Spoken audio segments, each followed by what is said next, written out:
RP Funding Center workshop. And City Manager Truss, are you kicking this off, or Tony?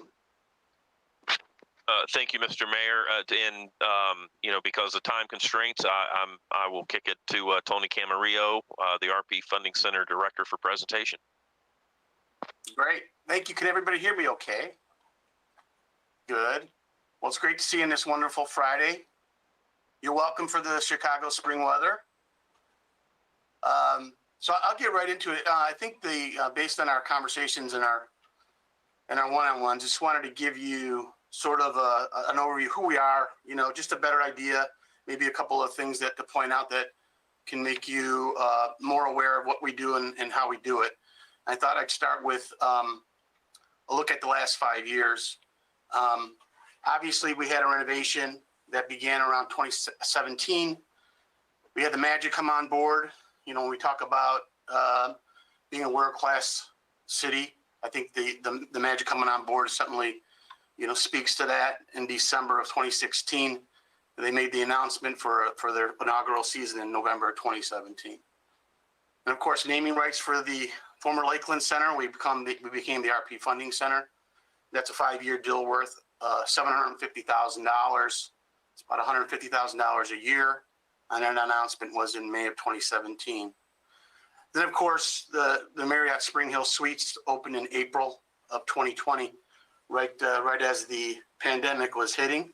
Wasn't the best timing, but we are certainly happy that they're here, and we're happy that they chose to be our next door neighbor, and we see a bright future with them. So we're happy about that. Just touching on the renovation a little bit further, the work that we had done, and I'll show you some pictures. The arena started, really kicked things off. We had to get ready for the Magic. That took place between June and November of 2017. That was phase 1. Phase 2 was our meeting space, and that took place between May of 2018 and December of 2019. And you see a little bit of that here on the slides. I think we're very proud of the way things have turned out, especially particularly in meeting space, because we really feel like that's where our future is. And when I talk to people about what that means for us, when you look at the photos on the right-hand side, you see, although we did have a beautiful space in the exhibit hall on top there, because our staff does a wonderful job of cleaning. When you look at below that is the new renewed space of the exhibit hall, and what I like to say when I talk to people, I say that's a hotel quality ballroom there, and we utilize that space for just about every type of event. So very, very proud of that. Phase 3 was the theater. We had painted the theater. We actually got a new stage surface, and a little bit before July of 2018, I think more closely around 2017, we had the seats replaced with new seating. So all things that we were very proud of. We're not done yet, actually. We have the restroom project going on as we speak. We're meeting with the architect actually next week to finalize some plans for that. So we'll be bringing that to the commission soon. Now that funding is existing. That's part of the $18 million that was originally received. Half of that funded by the city and half of that funded by the county. I'd like to talk now about future opportunities, and that was one of the things that came up in the one-on-ones. And I think Nicole, are you here? You're on with us? Hi, I'm on. Okay, let me just, I'll turn it over in 2 seconds, but the future opportunities, and I think Commissioner Walker mentioned Downtown West, and that's where we are for sure, and we appreciate everything that is potentially going to happen in the areas around us. The connection to Bonnet Springs Park, obviously, there's been a lot of talk about that. We'd certainly like to see some connection there. The Downtown West development into a multi-use district, and that includes the intermodal center as well. The Lakeland Chamber of Commerce building in development, and with them being so close, I'm sure there'll be a lot a lot of the communications going on between them, and we certainly want to be able to help them wherever we can. And one of the things that I think came up in the one-on-ones too is as we move to, as more people move to the downtown west area, maybe there's a potential for a coffee shop or a restaurant at the RP Funding Center that's a daily operation. We have a wonderful new partner in Levy Restaurants, and they have a lot of experience in that realm. So as we start to develop, we think that is definitely something that is a potential. Now I'll hand it over to Nicole. I have 2 slides for her, and Nicole, I'll go to the first one, and then you let me know when you need to go to the next. Perfect. Good morning again, commissioners. Over the last 3 years, back in 2018, we did our Catalyst plan, and we really started to look at the downtown west area as a sports and entertainment district. And so what we were doing was looking at what is the highest and best use of the land. A lot of it is surface parking that's currently used by RP funding. And so what we did was look at office, mixed use, residential, even a soccer stadium, and just started to vision for that area, what things could happen in that area. And I think since the commission adopted that Catalyst plan, we started to get some activity in that area. Tony, if you could go to the next slide. The soccer stadium is not as big of or as in the forefront as it was back then, but it allowed us to see what can take place in that area. We brought to you the Business Resource Center with the chamber, and the commission signed a development agreement with that. We have the intermodal center moving forward, and hopefully we'll get that funded soon for a PD&E study with the Department of Transportation.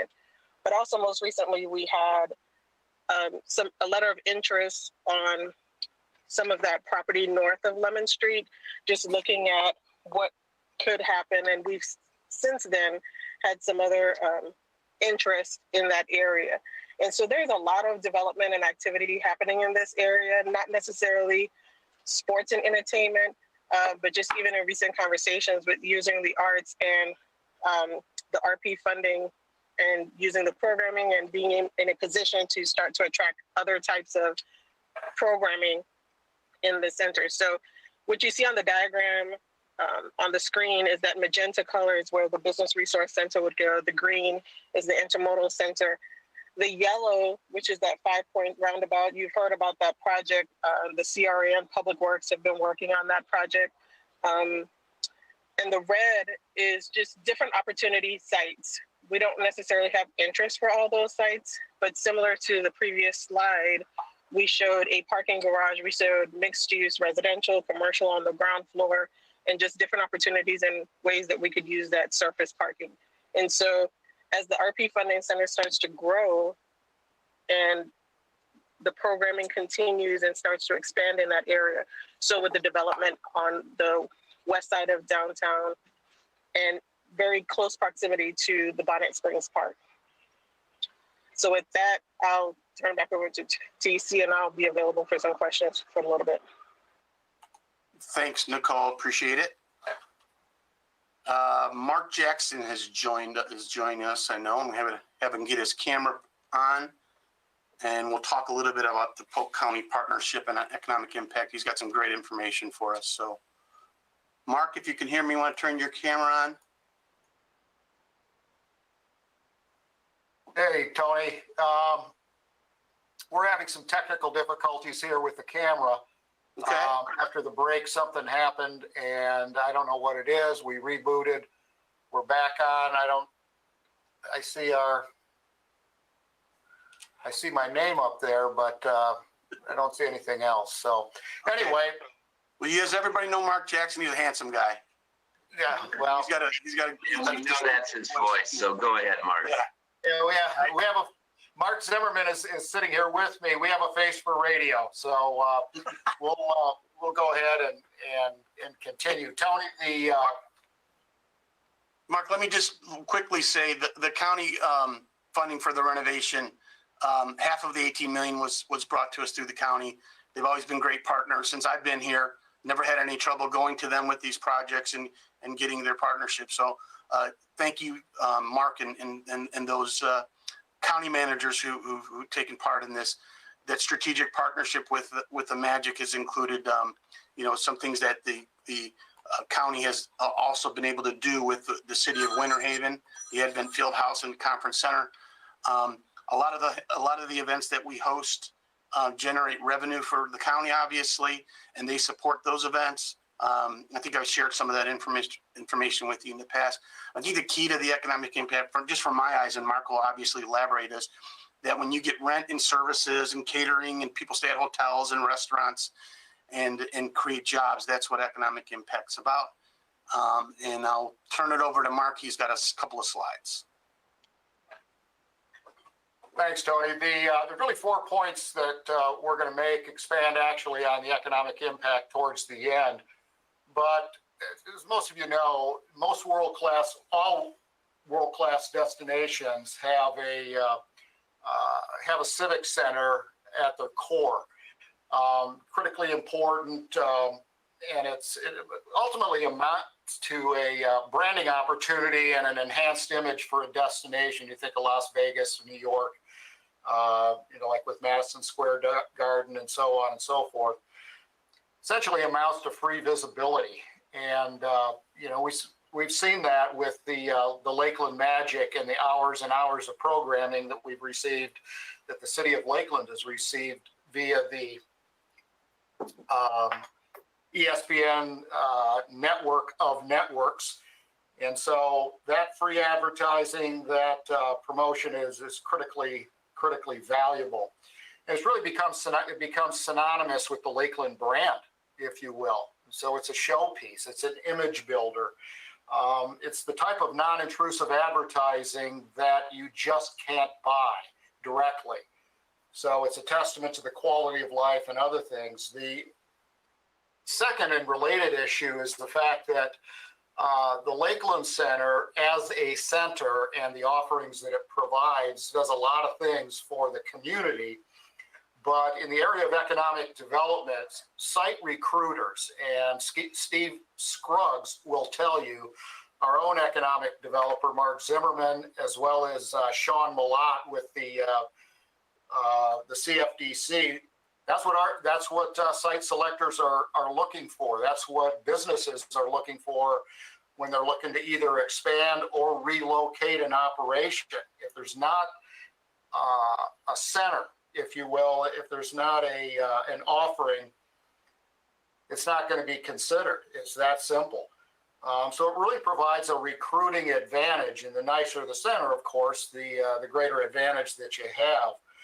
But it also relates to the quality of life, the arts, culture, sports, the things that go into a world-class city. So it's all world-class city, economic development, they're all tied together. But I do have to say that the partnership that Polk County Tourism and Sports has enjoyed with the city of Lakeland is really a model partnership. Over the years, whether it be the Tigers, whether it be the Lakeland Center, now the RP Funding Center, it's a model public-private partnership. And we've invested, as Tony said, millions of dollars in the recent renovation, but also before that, when we worked with the city on refurbishing the arena and other projects. The arena was actually for the Tampa Bay Lightning. But for more than 30 years that 30 years I've been here, we've literally invested millions of dollars. That's important for several reasons. Number one, the primary purpose of any of our expenditures has to be for tourism. So, we're a big partner in all of this, but anytime we invest those dollars, it has to be tourism. A primary purpose, that is, according to state statute, has to be to drive tourism. And so that is a critically important thing. But when you look at the public sector, why is the public sector investing in the Lakeland Center, now the RP Funding Center? In the case of Spring Hill Suites, they're saying, look, we've got an economic engine here, and we can drive traffic to downtown, to the city of Lakeland and the county. And Mark's going to talk about that, that economic impact just from the construction as well as the ongoing economic impact from that. The naming rights, RP Funding Center, private sector investing in what is going on there now and what is coming in terms of how do they garner national world visibility and credibility through this center. So they're banking, literally banking on the center being there and being there to produce results. So the public-private partnership, the public-public partnership is a testament to the model that is existing today. And you can't say enough about that model. Can it be tweaked a little bit? Sure, but when you have the private sector sold, if you will, on investing in public infrastructure, it tells you something. It's a testament to their confidence in how well this partnership has gone for them and for the rest of the stakeholders. I'm going to Spring Hill Suites was, Mark, what was that, about $30 million in economic impact just for the construction? That resonated using the M-Plan which is the one we use. It's really what we consider the best economic model in the country. Mark's trained in it, I've been trained in it, and it really is a good one, but we'll get to that in a minute. But the fourth point that I would like to make is this, and Mayor Mutz really put it well, and it was quoted actually in the paper today that said, we have to think, quote, we have to think in more of a business model. Well, that's exactly what Tony is doing right now, and that's the way we've approached this. This is a business model that is designed to bring new dollars into the community. Well, you can talk economic impact all you want. We have done so many economic impact studies and modeling and so on and so forth, but the difference between tourism and sports and every other economic, so-called economic impact is the fact tourism brings new dollars into the city of Lakeland. All of us like our wallets a little fatter and our bank accounts a lot higher. We all do. Well, that's what tourism does for the city of Lakeland. This isn't recirculating money within the community. That's part of it. But the biggest part is there's new money being dropped off by the millions, literally 2.4 billion in Polk County as an industry, but being dropped off in the millions into the city of Lakeland. That is true economic impact. That's what tourism does. So I commend Mayor Mutz for that comment because he's spot on. And we have to look at it as a business model. There's a big difference between wants and needs. You know, we want a lot of things. I'd like a cookie right now, but I can't have one.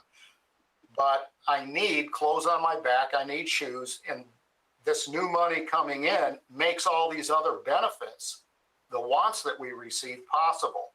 That's the economic model, that's the economic business model that we operate under.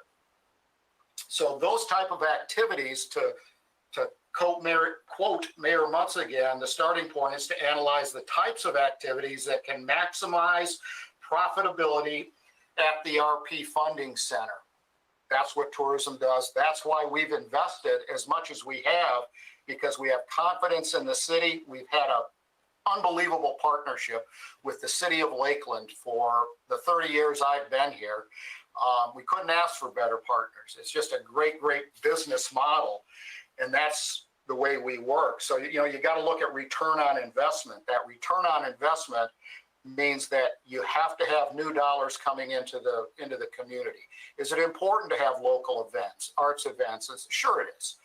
But the fact of the matter, what's paying the bills? What's paying the bills is the tourism and sports events that are coming in with new people coming in. So that cost benefit is a tangible return, particularly in the area of sports. We found this out after 9/11 and through research, as did Disney. I don't want to get into that, all that stuff, but the Great Recession, there's a number of other things, and of course, COVID, tourism and sports, and really sports, is leading us out of the depths of the economic woes that we all experienced because of COVID. Sports started it back in June, and it continues to prime that pump and be the pump for economic impact for Lakeland and Polk County. So another good thing that is rarely talked about from the corporate standpoint, and that is leakages. Well, what does the RP Funding Center do for the city financially other than bring new dollars into the community? Well, it also prevents leakages. It keeps companies like Publix, Geico, and some of these others in town for their meetings as opposed to going outside the community for their meetings, conventions, whatever it may be. Preventing leakages and creating new dollars in the community, driving new dollars in the community, are really the core principles of what's going on. And I'm going to turn it over to Mark Zimmerman to talk a little bit more on the next slide about what the center means to the city in hard numbers. And again, this is using the in-plan model that we have been using for years. We've used different models, but this is what we feel most comfortable with at this time. So I'm going to turn it over to Mark. Good morning, Commissioners. Mark Zimmerman, Senior Economic Development Manager for Polk County Tourism and Sports Marketing. Thank you for the opportunity to allow us to present some more information. So one of the things we really wanted I wanted to dig in a little bit to what Mark was talking about and our investment. You know, we always look at our investment and want to see what the return is. So this year, and unfortunately, we started the process of working with Townsend St. Germain Research, which is the leading research company in the tourism market. We started working with them in January of last year. And so we were in the process of engaging them and doing a year-long study of what the impact is at the RP Funding Center from the events they brought in. And so we were a little unfortunate that the study happened in 2020, but it produced some really good information that we were then able to translate into what a more normal year would look like. So I want to point out on the slide here the 2020 column of the impact that was completed by Townsend St. Germain Research, and and so it was so they really took a look at they were on site doing interviews at events and really looked at what are people spending in the community, how is that money flowing, and then what total impact is it going to have in our community. So really, if you look at the three numbers there, the total economic impact, 14.3 million in 2020, in a year when most events were not happening, when buildings were shut down, when everything was not happening in person. The impact of the RP Funding Center, the events that did happen at the RP Funding Center, still had a $14.3 million impact to the city of Lakeland and to Polk County. 9.8 of that actually came from people outside the county. So those are people who were coming in, and that's what the number they were able to use the in-plan model to create. And a $4.5 million of that was from locals. So Mark talked about the leakages. If those are events or things that local residents would have had to travel outside the county to spend their money, and we were able to retain that money in our communities. So working with Tony, we were able to understand and get a feel for what a normal year looks like. So we went back to 2019, looked at what the attendance was. We were able to apply that information based on the 2020 study, and that's where the 2019 numbers come from. So really, if you start looking at that's more what every year looks like at the RP Funding Center. $28 million of saved local money, staying in our community, not going outside to other places. A $60 million impact from visitors. Those are conferences and events and sports events and arts, people that are coming into our community and spending dollars here. So a total of $88 million. So it's really, and Mark mentioned in addition, so the Spring Hill, their construction, just the construction of their hotel was a $30.7 million impact. And then on top of that, through their employment, there's an additional $6.3 million impact to the community every year. But really, the RP Funding Center is more about, it's not just about numbers, and it's not just about, pulling people in and that. This has a impact in our community, and I hope you all, I know you all understand that. And this building means a lot to the members of your community. Just for me personally, the RP Funding Center is where I was able to take my family to the circus. In 2008 and 2009, I was able to watch my son compete at the Sunshine State Games in judo, which is an event that we were able to recruit back to our community next year. And 2 years ago, I saw him graduate from Polk State College in that facility. It's a facility where I was able to see my daughter every year perform in her dance recital. And every year also compete on her dance competitive team. And those are things that we were able to do in our community and not have to go to Orlando or Tampa to attend those competitions. And really, it ended up with her. I'm sure you all were there. I was there performing in the When You Dream musical that the Harrison School created for the Lakeland Chamber meeting. And that was probably the last time she performed at the RP Funding Center. So it's really somewhere that our family goes to events. I can't think of a year that has gone by that my family has not attended multiple events at the RP Funding Center. Events that without this facility, I would have to leave the county to participate in. So we're happy to answer any questions, and that is our portion of the presentation. Thank you, gentlemen. Thank you, Marks. Appreciate you. I have a couple of more slides, but then we can open up for some questions if that's okay. We did want to make sure that we talked about the immediate work that we're going to do to help reduce the subsidy. Obviously, that's a very important part of our discussions over recent times. So I just want to make sure we talked about those things. One of the things that we talked about is not filling or eliminating some current frozen or unfilled positions. 5% increase in rent, labor, and services to events in the next fiscal year. And actually, we are in the process of doing that now. Any events that our sales staff or our event management staff is booking for next year already has that increase in the system. So that's sort of an automatic thing that happens when they're booking events in next fiscal year. So that's ongoing. And then adjusting the strategy for our sales focus. We talked a lot about, where we would, what markets we would focus on. Mark even mentioned, chasing the revenue, the events that produce the revenue that we were looking for, the high revenue events, and we would continue to do that. But just really focusing on that strategy and seeing where we could make some inroads. We anticipate a 573 decrease to the subsidy with these changes alone. Again, this is immediate. This is something that was going to take place in the next fiscal year. And as we start to develop the budget, we're hoping to find more. And we're in the midst right now of working on that budget and making sure all those events for next fiscal year are in the system so that we can give a really good look forward for the budget. And we're working hard on that. The team is doing that. Some long lead budget management, things that would definitely impact the subsidy. And these are long range ideas. These are long range things we discussed and talked about. A strategy to focus more on rental business. Again, that's where the money's at. That's where the revenue's at. Explore the use of contractors for certain operational functions.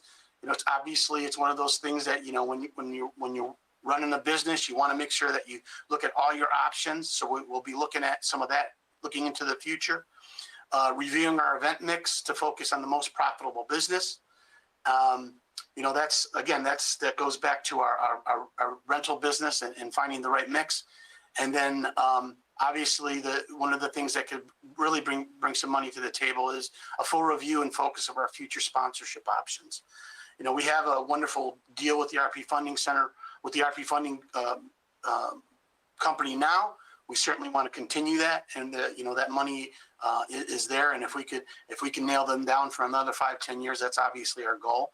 But if that, for whatever reason, doesn't happen, that and other sponsorship opportunities we're going to take advantage of, obviously. Now, I just want to make sure that going back to who we are and what we do. We are the Civic Center in the city of Lakeland. There's no doubt about it. We hosted the COVID testing in April through June of this past year during the pandemic. And then we are the hosting the vaccine distribution. Over 3,000 people were vaccinated on March 10th, and those people will be back on April 5th for their second dose. And when that came up, we jumped at the opportunity to be part of the solution with this crazy pandemic, because we feel like when people are vaccinated, they're going to come back and do events at the RP Funding Center. So we're very excited to be that. But again, we're not only that, we're not only doing those sorts of things, but we are the place where the SPCA and Central Florida Speech and Hearing, the Lakeland Chamber of Commerce, United Way, the Early Learning Coalition of Polk County Public Schools, Girls Inc., SCORE, New Beginnings High School, Tablet House Ministries, Career Source Polk, Viste, and Kiwanis, just to name a few. These events take place here because they know that they can have their events, generate the revenue they need for whether through their fundraising opportunities and the need, because they can't do these events anywhere else in the county or anywhere else in Lakeland for sure. We are the biggest and the best, and we are proud of that, and we will continue to do that. And this is just a few of those. And one of the other things I wanted to mention, we actually host, obviously, the Polk County High School graduations, but we also host about 10 or 10 plus of the university or college graduations with the local colleges and universities. So we're obviously very proud of that, in between doing everything else we're doing. So that's certainly an important piece. And I know we've had this conversation recently as well. I believe that the RP Funding Center is Lakeland's Center of the Arts. And when you're doing Broadway for nearly 30 years now, live entertainment, comedy, like Jerry Seinfeld, Jay Leno, Gabriel Iglesias, Fluffy, who's going to actually be coming back to us, he sold out our arena just about 2 years ago. Classic Albums Live is a fan favorite for people around the county, and all those other variety acts that we host. We're our home of the Lakeland Art Guild, and we are the preferred venue for dance recitals and dance competitions. We are so slammed with those events right now. They're helping us come out of this pandemic, and we're happy about that. I did have a slide because I think it's important to note some of the activities that take place here. And we hope that these are events that you've either been to or had a chance to visit with us and enjoy. Certainly a lot of what Mark Zimmerman mentioned. If you live in the community, you're probably here for your first concert. You bring your kids to their dance recitals. And we host the high school basketball championships, which Bartow just won their second state championship here with us, and we had a packed house. So we are the Center for the Arts as well, and I know that Carrie Falwell came and talked about that, and I stand with her on the fact that we believe we are that, and we will do what we can in the future to be even more so. So that ends my presentation. Hey, Tony? Question. Yes, sir. This is Mark again. There's just one thing I think you kind of glossed over that I think the commissioners really need to be aware of. And of course, Mayor Mutz and Sean. Sean's aware of it. I know that because he's heard it before. But when you're talking about the strategic model that is evolving, I think part of that model is targeting, as you mentioned, targeting the most profitable events. And some examples of that include, not all events are equal. Okay, gymnastics, for example, brings approximately 3.5 others with each athlete. And cheer and dance has been enormous. The profitability from that to the community can hardly be understated. And here's what I mean by that. They bring about 2 point, is it 2 point or 3 point? 3 point. 3.8 other people with them, mom, dad, grandpa, grandma, the siblings, and so on. But here's the important point, is that female athletes bring a larger number of people with them, and they also spend 2.4 times the amount per male versus a male athlete. So that's part of the strategic business model that Tony's staff and my staff are working off of to gain more profitability, to generate more profitability, not only for the center, but for the city of Lakeland and Polk County. So I just wanted to expand on something that I think Tony sold himself a little short there. Other than that, I think he's the best director we could possibly have, because he understands relationships and partnerships. You just can't buy that type of asset. So kudos to Tony for that. That's it for me. Thanks, Mark. Appreciate that. Any questions? Do you want me, Mayor Mutch, you want to run it? I'll listen. Commissioner Salvage. Okay, thank you both for the presentation. About 25 years ago, Rita and I were looking at places to move to after I left the Marine Corps. I came to Lakeland because of an aunt, and she and her husband took us while we were here to the Lakeland Center to see a Imperial Symphony Orchestra thing. And I was so impressed. It was one of the primary reasons, not the only reason, why we chose to come to Lakeland. And as you know, one of my passions is studying the history of this city and the decisions made by individuals and politicians.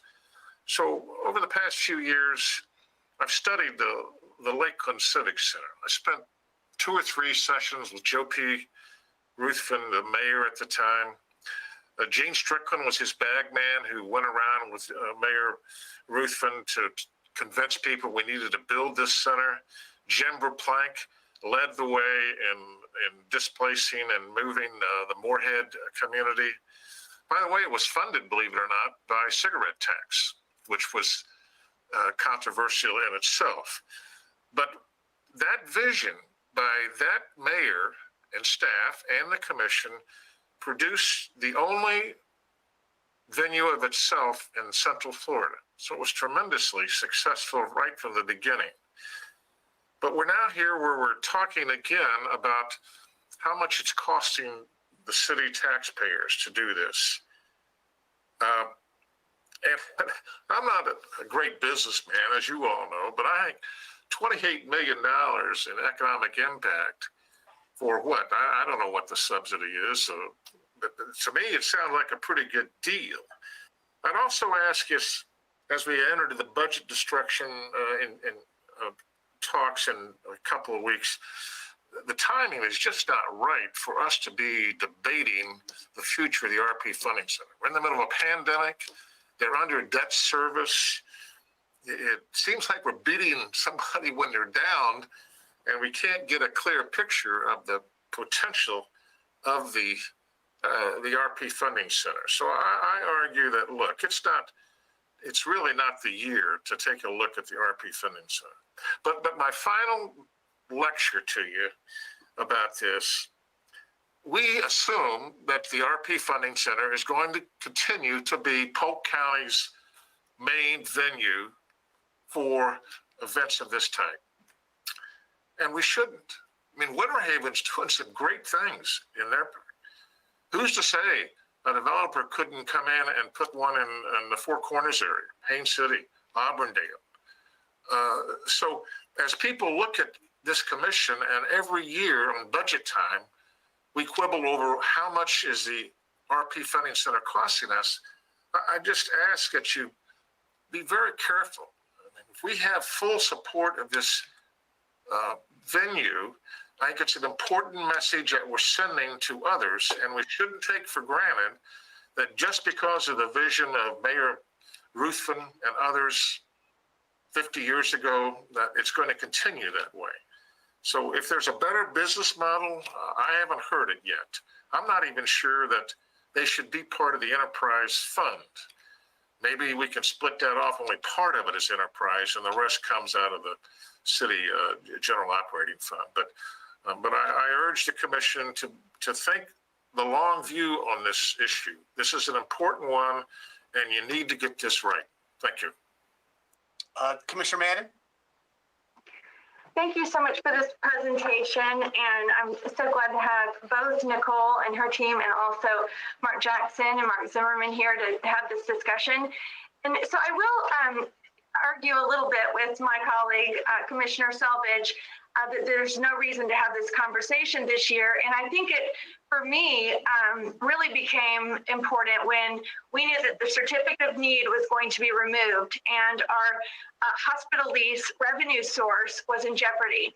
And so from the very moment that I got onto this commission, I've been looking for ways in which we're going to be able to cut if in fact that revenue stream was diminished.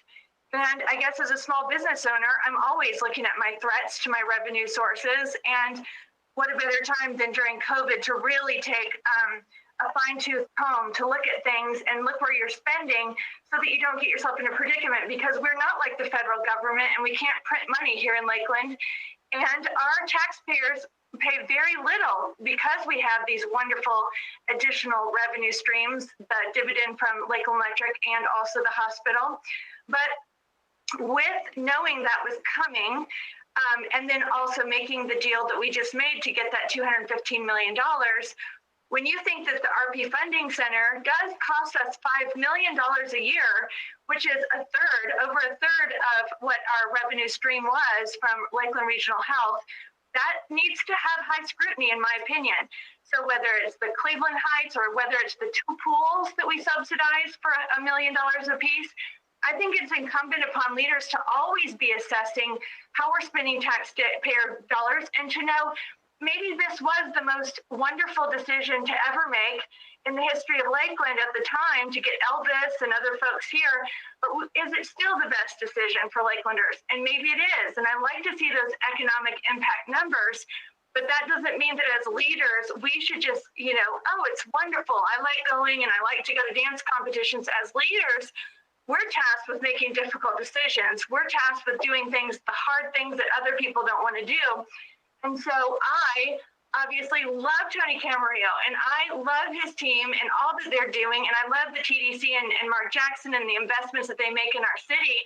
But I still have to answer to citizens every single day to say, no, I can't get you clay courts, or I can't get you, some of the things that they want to spend money on, or the things and amenities they might like our cities to do, because we're already spending everything and more on some of the amenities that we already provide. So if it's a fan favorite and it brings in the economic impact that everyone loves, then we all at the end of the day after these discussions say, yay, 3 cheers for the RP Funding Center. But if we don't have these tough conversations, we'll never know if in fact this is a good business decision. So I have a couple of questions. The first one is, Mark Jackson, thank you so much for talking about targeting the most profitable events. I think that we do a lot. We're a very charitable community. And I think that I've been on a lot of boards that have their charitable events at the RP Funding Center, and it's still expensive for them. It's not like it's free. So I wouldn't necessarily consider that a great public good because we have charitable events at here. I really do think it is a community good to be able to get our subsidy down as much as possible, and targeting those most profitable events is of a high priority to me. Secondly, I want, so with that regard, I would like to say, in your studies, Mark Jackson or Martin Zimmerman, have you seen that, $5 million subsidy, that would yield this much economic impact, and so that provides a good benchmark for us to say, oh, that's, because I didn't know we paid $1 million, honestly, for our 2 pools and so everything's perspective, right? And context. So I don't know what I don't know. I don't know what other civic centers have to pay to subsidize their civic center.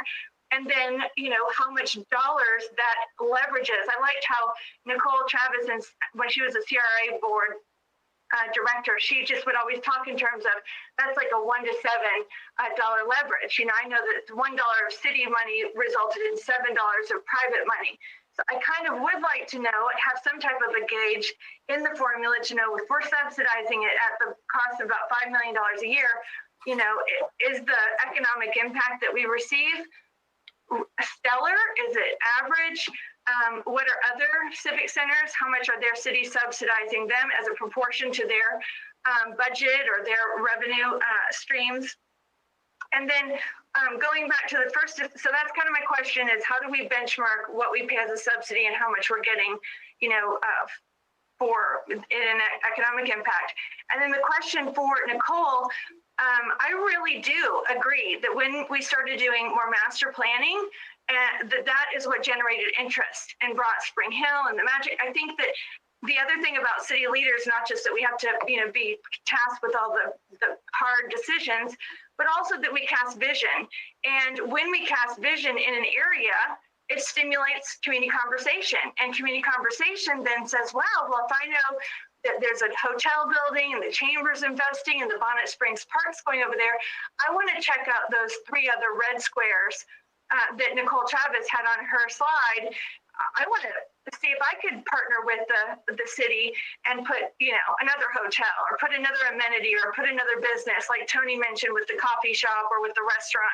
So I think that it is true that in these conversations, yes, part of it's not fun to talk about, but the other part could bring about, a miracle idea, the next best idea, to be able to go forward and have our every dollar that we are spending in subsidy leveraged with more and more private investment. Because I think A, targeting the most profitable events, and B, getting more private dollars invested in that downtown West Lakeland area will give me a lot more confidence when I'm talking to citizens that their tax dollars are being spent wisely.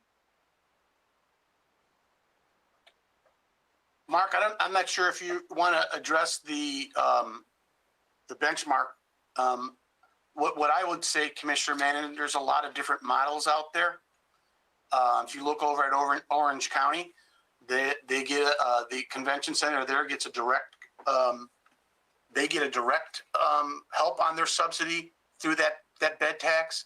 It's not a complete. They doesn't fill it completely. They still have an operational deficit. The Dr. Phillips Center as well. They operate a little bit differently, and you have to remember we're different because we are a convention center, we are an arena, and we are a theater. And when you look around the country, those venues are standalone, so they have different ways of being subsidized. Dr. Phillips, going back to Dr. Phillips, they get about 1/3 of their funding through the same tax that from Orange County that the center gets, but they have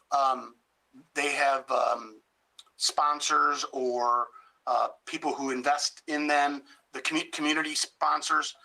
So that's a little bit of a different model than us. Now, if we can do that, I mean, something similar to what some other organizations in the city do to like, for example, the theater, the community theater, they have a lot of sponsors, but we don't necessarily, we're not modeled that way right now. Our biggest opportunity is obviously the naming rights, but we can look at other things. And that's one of the things that we would run through Sean, if there's other areas of the building that we could look at naming that are currently have names to them. Maybe there's a way to get some naming rights for some of those different areas. But to go back to your original question about, I don't know that we can do some research on the benchmark of the subsidy versus the economic impact. But I can tell you that that number is pretty big. It surprised me. Last time we did a study was 2013. It was 64 million. So I have a feeling it's substantial. And I don't know if Mark wants to add to that. Or if Mark Jackson. All right, we'll see if he chimes back in. But Philip, Hey, Commissioner Walker? Tony, let me just add something to the discussion. And I see Mark Jackson is still live, but they may be having some technical difficulty. The other thing about the benchmarking that I would point out, it's a fantastic call to action to do that, and we've been kind of working toward that. But one other thing to consider about that is when we talk about the subsidy being close to $5 million, I think it's also important to remember that it's really only been that high for about the past 4 years. That I don't know that that's the typical. I mean, we have to remember that that now $5 million that we've experienced the last 3 or 4 years, also was inflated by the cost of the remodel and construction work that was done. And then in addition, to the COVID impacts. So, when we get some assistance in this benchmarking, I think there's got to be a calibration of how much the subsidy actually would be absent, the cost of construction that we expended and, the impacts of COVID. Yeah, and I would add, Sean, that our operational subsidy or our operational deficit has really been about the same for the since I've been here. And I want to say it's right around 2.8 to 3.2, that it's fluctuated around that. That's just what I can control, other than what's part of, paying back loans and things like that. So, Commissioner Walker? Thank you, Tony, and thank you to Mark, and I guess forget the other gentleman, I guess, that helped bring about this conversation. But and thank you to my colleagues with their comments already as well, because I think it's important, as you might have indicated, I think, Commissioner Mann, that we have this called the Come to Jesus meeting, where you sit down and be able to share and be able to capture what we know has been a subject matter, not just this year, but years past. And I won't see it almost as what we did some years ago from some of my fellow colleagues who were here at the time, where we kind of dealt with the Cleveland Heights golf course situation. We had that come to Jesus meeting, where we sat down and had to look at what was best, and what we knew what the subsidy was, and how we can best make sure that we can provide the service. And I look at this being a service as well to our citizens, but remembering though the dollars that it takes to do it, and the cost it takes to to provide the kind of service it is. And some things I think I heard my colleague Commissioner Salvage mention, I too, because of what we've undergone here this past year, 2020, the things that we dealt with the remodeling of the actual complex itself overall, I'm at this point where I want to see, Tony, how can we come out of it?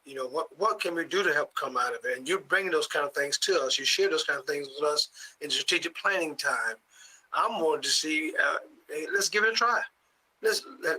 Can we see what can come out of this situation, and what can be produced to help support this subsidy and bring about some more positive kind of situations, a change for the center. You mentioned a couple of things that I was going to share as well, because I learned, while in my last couple of weeks of traveling with some state organization kind of meetings, as you all know, serving on the board with FLC and that kind of thing, I learned about this, the Dr. Phillips Arena, and how that particular makeup is, and how that they receive dollars, as you just indicated, Mr. Camarillo, with a barrage of sponsorships to help that particular arena to I guess survive and be able to have the things they want to do in that particular situation. So those private partnerships they have, maybe our model need to go that way. You kind of alluded to that somewhat, but I did also heard, it's a situation where we would introduce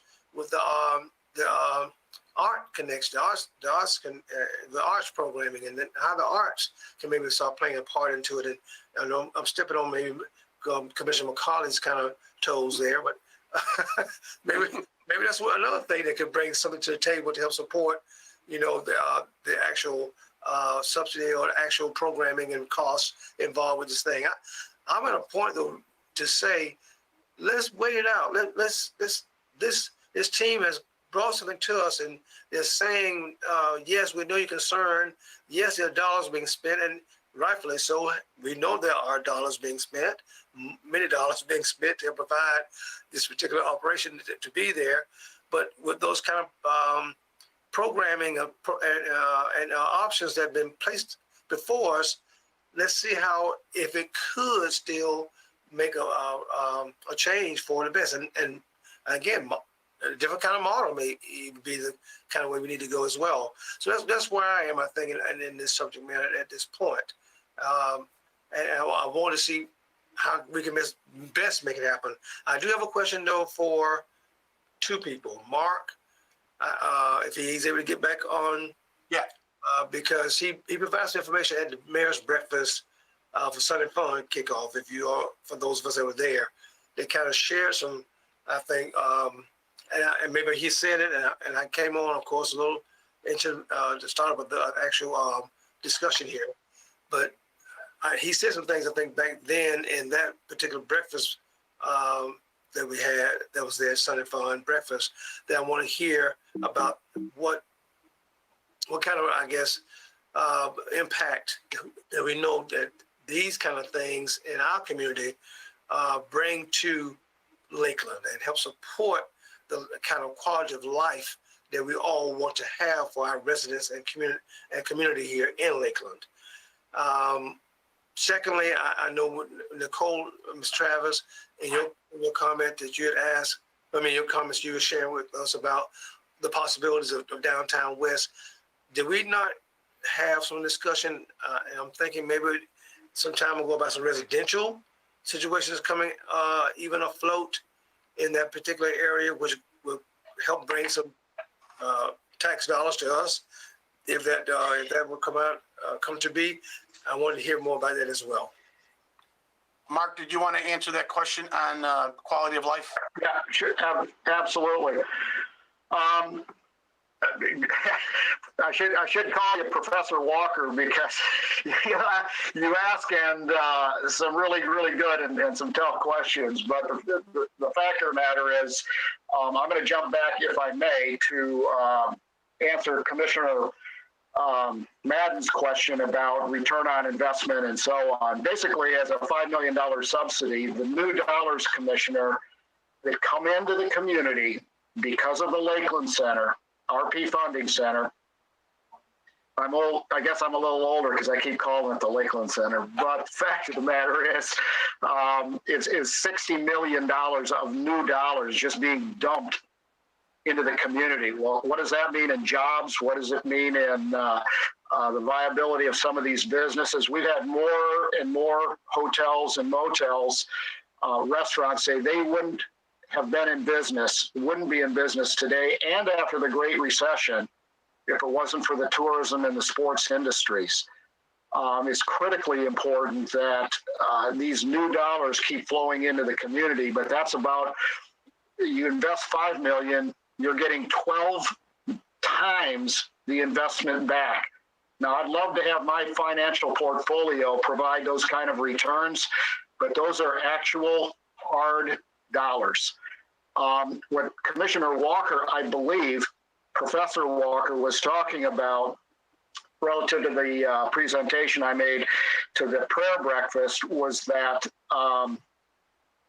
right now we are within 10%, roughly 10% of where we were 2 years ago pre-COVID. And in December, pre-COVID, compared to a year ago, we were within 11%. So how does that stack up in comparison to some of these other communities?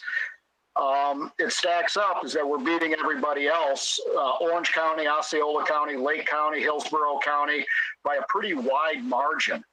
And part of that success story really can be attributed to the RP Funding Center. And those are hard dollars, hard numbers that are coming in because of the investment of the city of Lakeland and the investment of Polk County Tourism and Sports Marketing. Those are things that you can't refute. Those are hard dollars.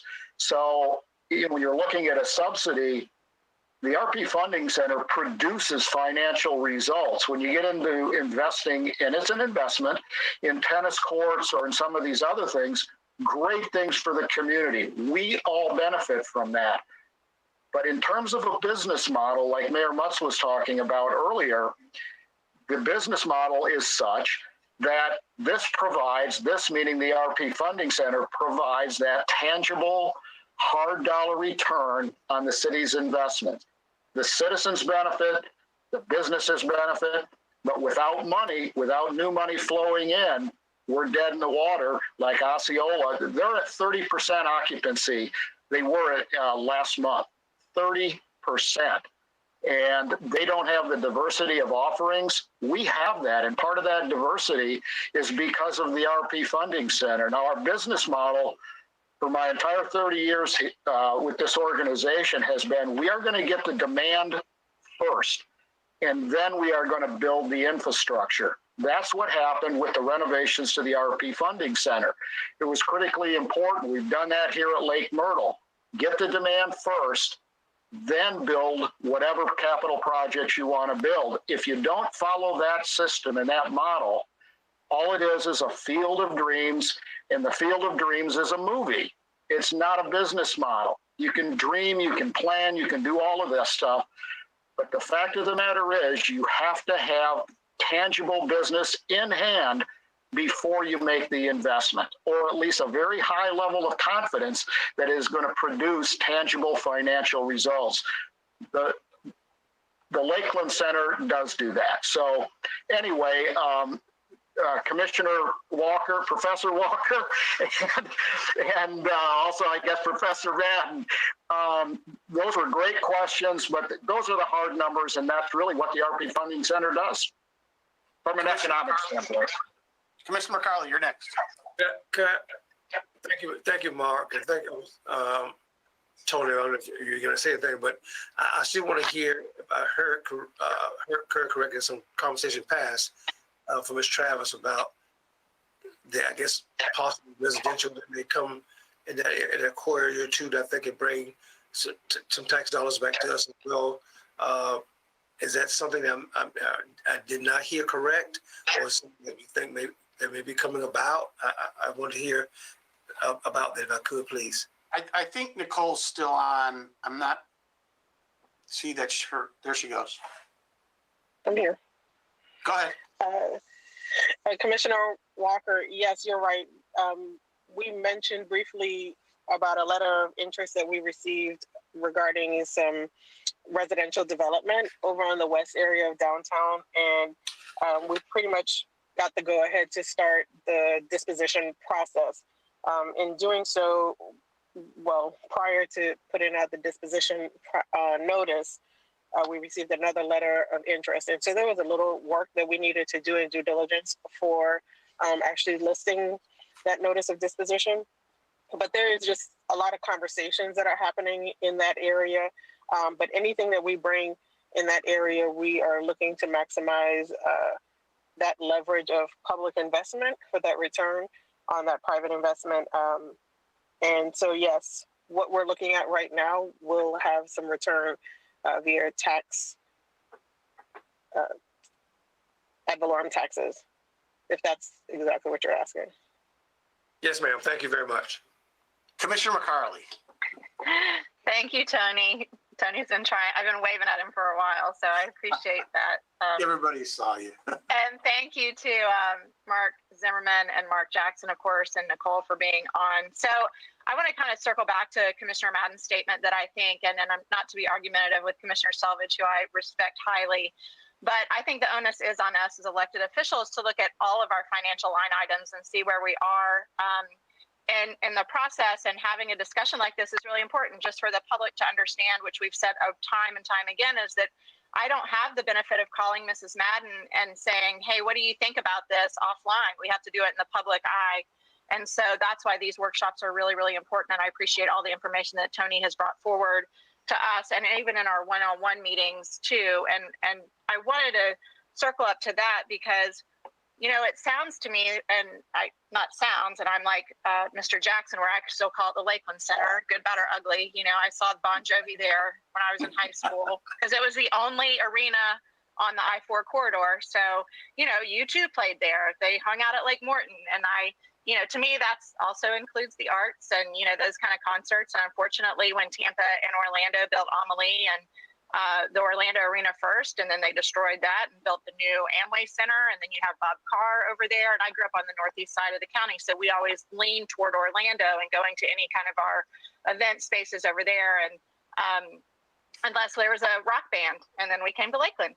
So we, you know, growing up and seeing all of that, and then also looking at the Lakeland Center, it seems to me the Lakeland Center has this three-prong approach that Tony mentioned. That, you know, there's the theater. There's the conference space, and then obviously the arena that, you know, has a lot of sports. And like Mark Zimmerman, who go Mocs, Mark and I went to college together. You know, he and I have been to many an event there with our kids, even before I had kids, many sports events and different things. And I appreciate all three of those sectors. And as Commissioner Walker said, I obviously I'm an arts proponent as well, but I'm also a tomboy and I love sports. So I get how it all blends together. And I think that's the challenge of managing a site like this, is because you're being all things to all people. And I think when you're talking about that market research and looking at that, we have to consider all three pieces. As the, founder and chairman of a nonprofit organization, I can't afford to use the Lakeland Center as a civic center space. I can't. I don't have the sponsorships. I don't have the overhead kind of administrative money in my budget to go to the Lakeland Center and host a scholarship awards evening. There's no way I can do that. So when we talk about the Civic Center, I want to be very clear to the public that this is not, the Civic Center for Miss Mary Pat's preschool to go have their graduation ceremony. They can't afford it. So I want to take that out of the dialogue of this emotional piece of RP funding because it's not true. We are a Civic Center, yes, but we can't go be the Civic Center that we think about for these smaller organizations. I mean, the chamber having their dinner there is one thing. Career Pulse Source having their dinners, that's another thing. They have revenue streams that can afford that, and they have additional sponsorships that they can ask for money. When I at the Randy Roberts Foundation ask for nonprofit money, my money goes straight to students. It doesn't go to rent. It doesn't go to events. It doesn't go to anything like that. So I think that part has to be pulled out of the conversation. I don't agree with the part that this is a civic provider to all. It's not. We have to have revenue generating events there. And we have to be very prescriptive in how we look at that, the money that we pour in as a city to that. When you talk about the Dr. Phillips Center, if it wasn't for Walt Disney World, there wouldn't be a Dr. Phillips Center in downtown Orlando, period, end of story. I mean, that is a public-private partnership from beginning to end. And so that is not something that we can talk about here in Lakeland. When I'm looking at the number of how much RP gets, how much they pay for naming rights, it gives me severe heartburn that they are paying $150,000 a year for a naming right on a building of that size. I don't know what the market was at the time. I don't know what we were considering at the time when we pulled that in. That was pre me getting here. That's something that if we start looking at sponsorships and naming rights, that number has to go up significantly to help defer the cost. It was zero. It was zero before I got here. So yeah, you're definitely right. Like, it's better than nothing. I'm not complaining about it, but I'm just saying. Exactly. When you look at the markets, I want to be very clear that from my perspective as a city commissioner is we give a lot away for free in the city of Lakeland. I mean, when you look at the LE line item that comes in and covers our budget, when you look at the hospital lease that covers our budget, and that our taxes pay barely for police and public safety, this is why it's imperative to have conversations like this. $5 million a year, COVID or no COVID, is an issue. It's hemorrhaging, I feel like, from a financial standpoint. But I wanted to ask, after my pontification on all of that, my background, and I'm sure you all appreciate at 11, whatever it is this morning, I want to talk about the arts piece of it specifically, because I think in those economic impact numbers, tourism does include arts and culture. And it is heads and beds, not beds and heads, heads and beds that provide that TBC funding. And so that is a big proponent of this. And in our one-to-one meeting, Tony, you said you were canceling the Broadway series because they're not self-included events and that they're That's not what I said. I said that was an option. Well, yeah, that was I was one of your number one options that on the one-on-one meeting that I had. So I'm a little bit concerned about that. And I'm also concerned, are we including in these economic impacts short-term rentals? Are we strictly looking at hotels? Are we looking at anything from short-term rental? And typically, what is the market for short-term rentals as far as generating income? And then my other question, that's What's kind of a your sidebar. definition of short-term rentals, real quick, Commissioner? Like Airbnbs, VRBOs, things like that across the county.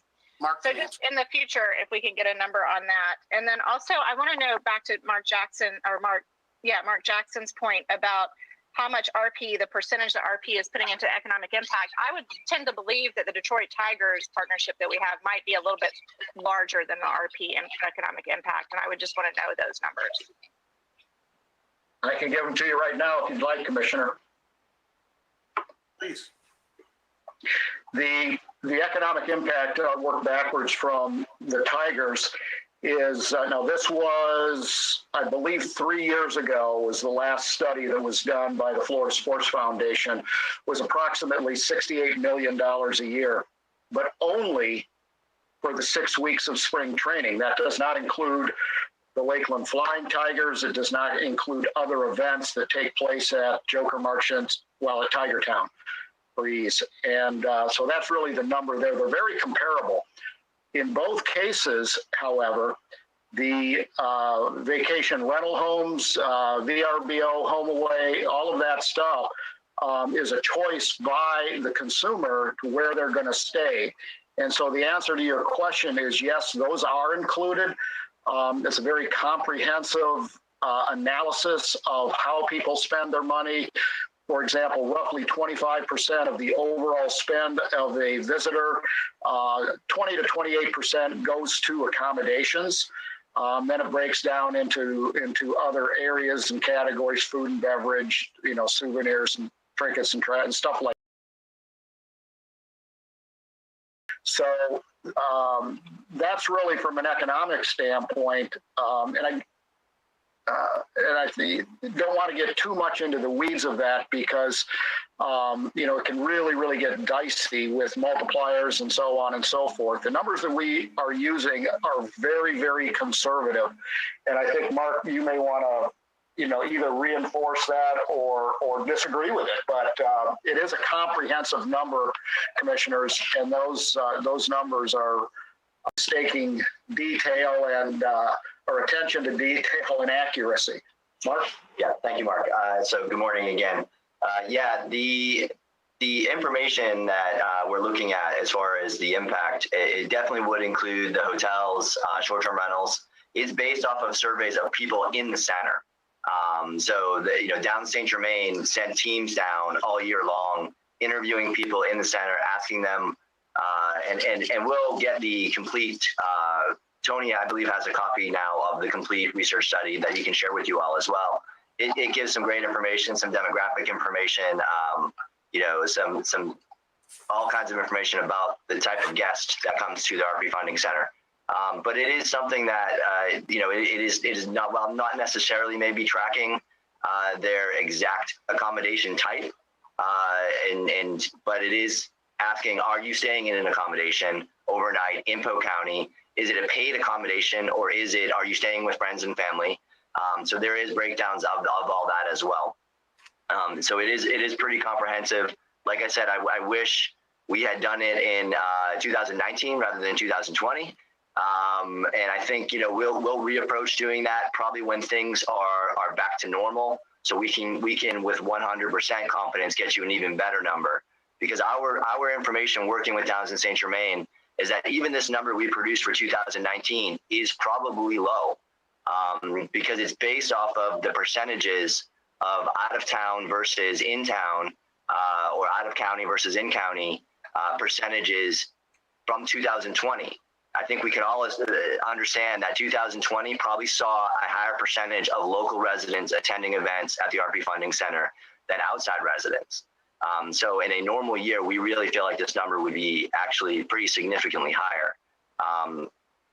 But to be 100% honest with you, we're very happy with these numbers the way they are. If this was and like Mark said, if we were producing this type of return, we think it's a good investment. And that's honestly why we would also why we have invested and continually invested in this facility, and make sure that, it is something that we are competitive in the market. Our teams work very well together. Our team here, along with Tony's team that are out on the trail when it's allowed to travel, and go out and recruit events.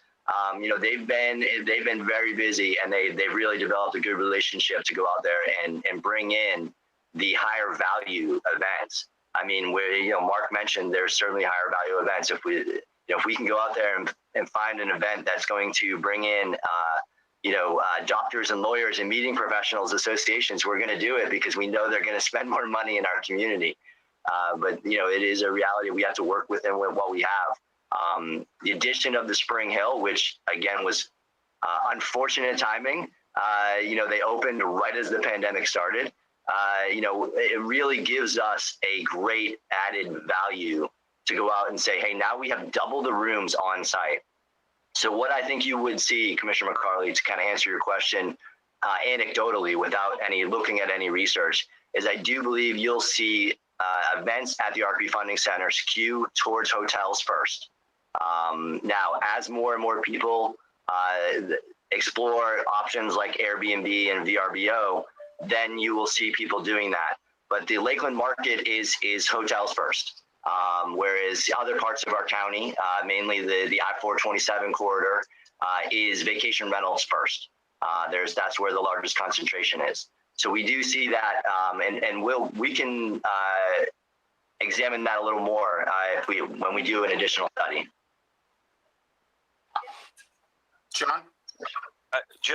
Before we move on, Tony, I think it might be important for you to clarify the discussions about, the idea of shifting from the RP Funding Center promoted series that was referred to, versus the rental opportunities.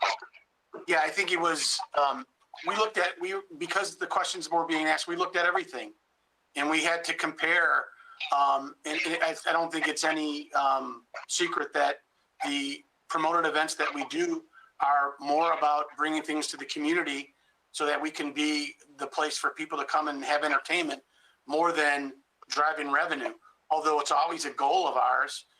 So the idea that that we don't do, or maybe a shift from doing the Broadway, would only be about moving events into those dates that could generate more revenue. That's it. I don't want to get rid of the Broadway. I think it's great for the community, but it's just one of those things where when we're analyzing everything, we have to look at it that way. So I hope that answers your question or clarifies that, Commissioner McCarley, because I think it's a wonderful thing. And when we talk about the arts, it's the first thing I brought up when I talked about the RP Funding Center being the center of the arts. So I hope that clarifies it. Commissioner Salvage? I'm sorry, I have a dog. I'll come back. Commissioner Salvage? Yeah, since I've incurred the wrath of Commissioners McCarley and Madden, I feel an obligation to clarify. I voted and supported this workshop. I think it is important that we hold Tony's feet to the fire, and certainly $5 million is not something that we can ignore as a commission. But I'll take you back to when we were in negotiations about the Joker Marchant Stadium. That was $48 million, as I recall, and our cut on that was about $16 million as a city, which was a hefty price tag. But through that all, the commission was committed to finding a way to save that stadium. And somehow we were going to find a way to make this work in partnership with the state and the county and others, and we pulled it off. What I sense here is that we put the RP Funding Center on the defensive. Prove to us that you need to stay here.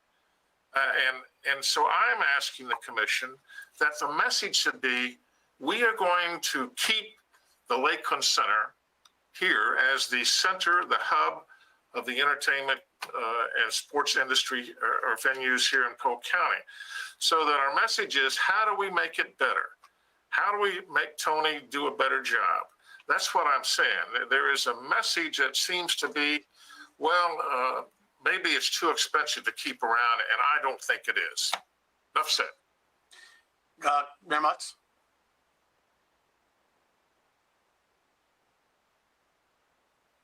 Sorry, that was a dexterity issue.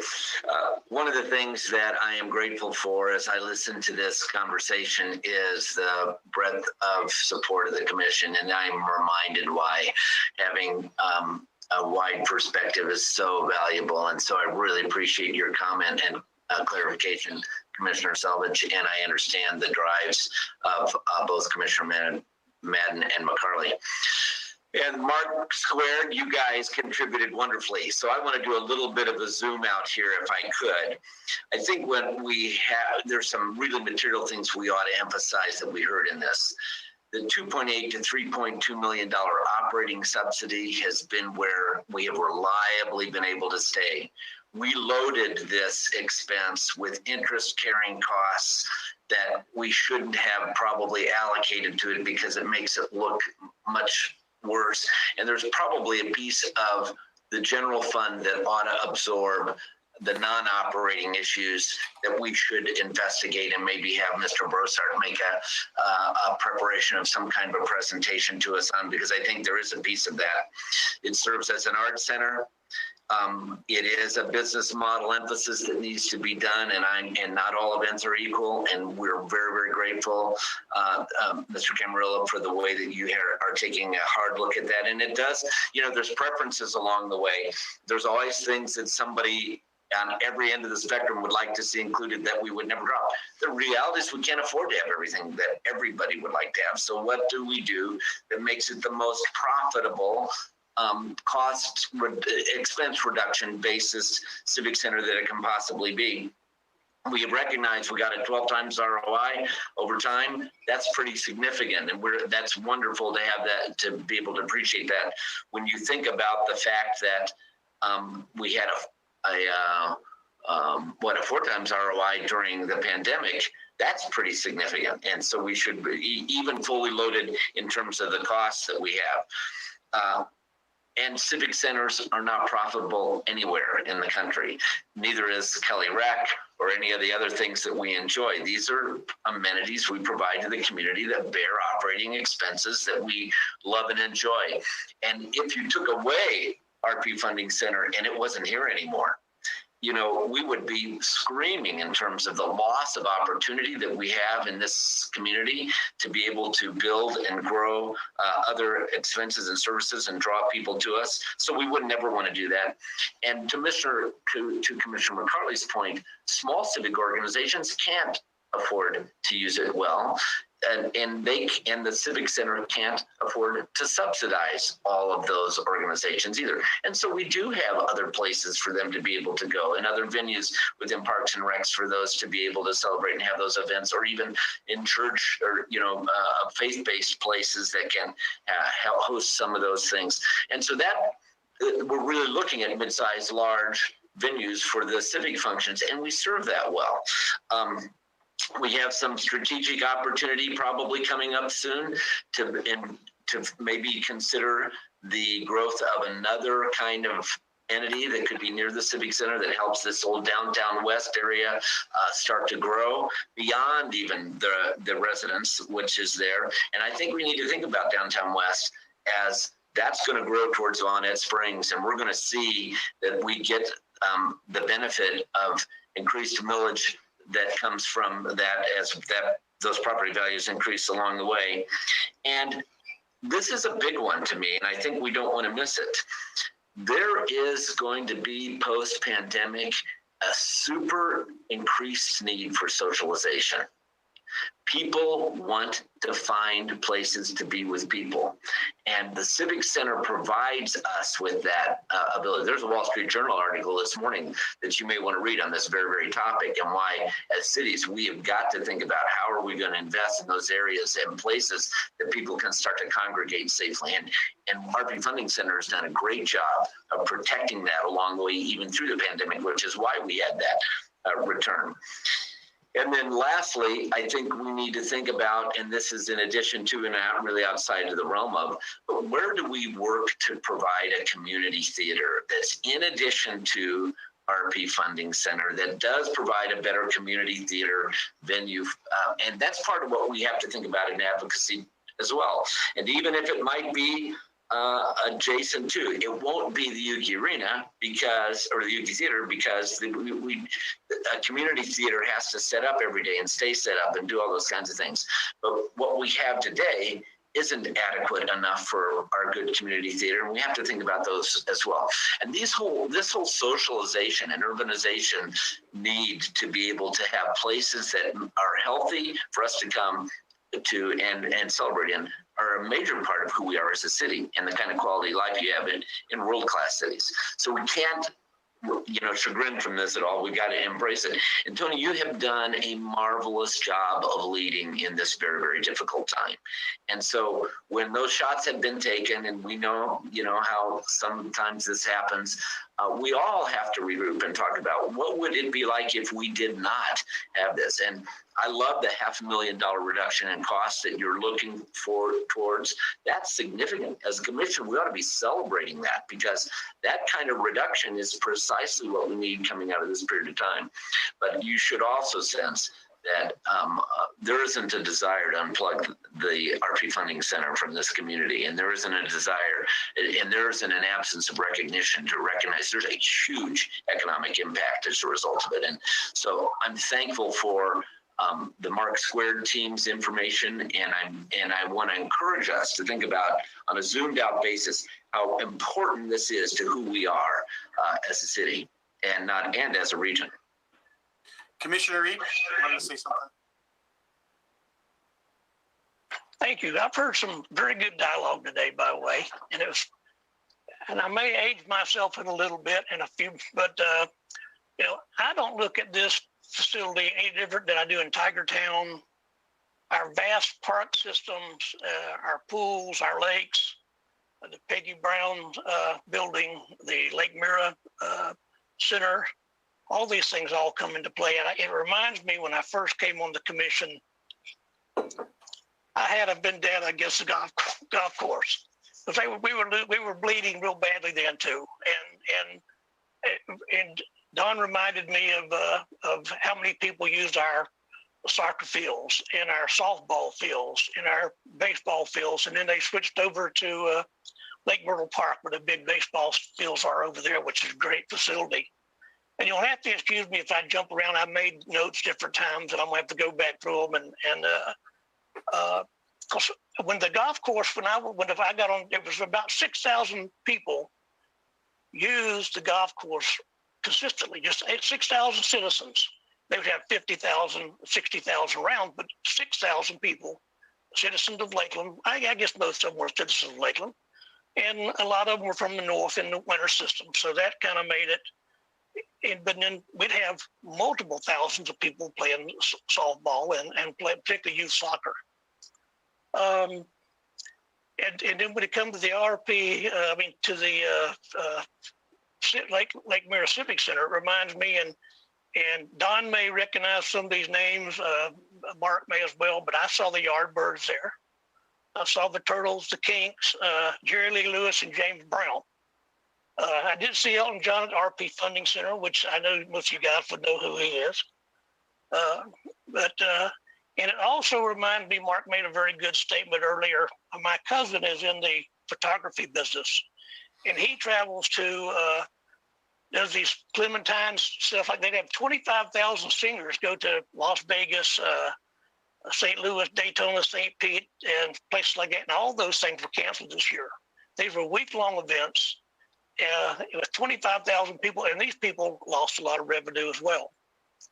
And of course, again, fortunately, we have the Sun and Fun, we have Tiger Town, we have the RP Funding Center, and then the airport by itself stands alone for our economic drivers here for our citizens. And of course, there again, I, for one, have no problem with taking this off the enterprise zone and putting it into the coffers, similar to what we did with the golf course. I think it's a necessary component. With the debt on the place that we have now, I don't think we could give the place away if anybody wanted to take it and make money with it. It may be a big statement, but right now I think, I don't know, I think we'll be about $18 million on it right now, Tony. Yeah, we just started paying on it. Okay. Well, it's a big amount of debt, and of course, there again, we decided to do that some years ago, and of course, there again, Stephanie made reference to the CIP fund that we're going to be losing a lot of money from the hospital. I don't think it was fair to use that number there again. For one, if we had kept that lease in place, we probably wouldn't be having this discussion today. We may. And of course, I believe everything is on the table, as we mentioned. I know invariably I talk about selling the Pink Palace over there, but I think we get scrubbed a lot on that too. So, but I'm always looking for ways to save money. I think typically the more conservative one. I would cut money. I'd cut funds from the affordable housing and homeless and parks, and I mean, not necessarily the art type stuff. That's just not my thing. But invariably, it's something that we do, and it's a great benefit for the citizens of Lakeland. But I think I commend Tony for a good job, and I hope we're do cut some things. I agree with Bill. I think we're going to find that once the pandemic is over, we're going to have a surge in people coming to Florida. Right now, there's a migration from California, Chicago, Michigan, and the number one state is Texas, Tennessee being 2, and Florida being number 3, to where people are going to come and move to. And it's unfortunate it may come to Lakeland, but I hope they would bring good quality job with them. And of course, I'm glad the universities are here to help generate higher paid jobs too. But I think I've kind of rambled on enough to where I stand. And so I commend everybody that's here today. And I've enjoyed this verbiage we've had. And I think that the RP funding has been a big plus to the citizens of Lakeland. And I think it will continue to be as times move on. Thank you, Commissioner. Commissioner Walker? Thank you, sir. As we're, I guess, wrapping up our discussion here in some respect, and of course, hearing what we've heard, discussion that has been held. Are we at a point now, Mr. Mayor, that we need to make sure that we give direction to City Manager Sherrouse, and as well as, of course, Mr. Camarillo, as to where we think, where we should land this particular plane when it comes to this discussion, or are we planning on having some additional discussions? Because I know we've run into what has been shared already earlier, budget time for the fiscal year of 21-22, as we move into that time period. So I want to make sure where we're headed from here, and what do you want to have from us? And I think, as I've heard from my fellow colleagues, I've said even in my earlier comments, I'm at a point at the position of allowing this Mr. Camarillo and his staff to move forward with the things they've shared with us, just to see how best we can move forward in keeping the operation at the different suggestions that have been made, the different things that he has shared with us that he'd like to move forward with, and we see how it comes out in the proving time this time next year. But I want us to just hear. Are we going to have another discussion? Are we going to start working toward where you want us to land, or on our decisions, so we know where we best need to go?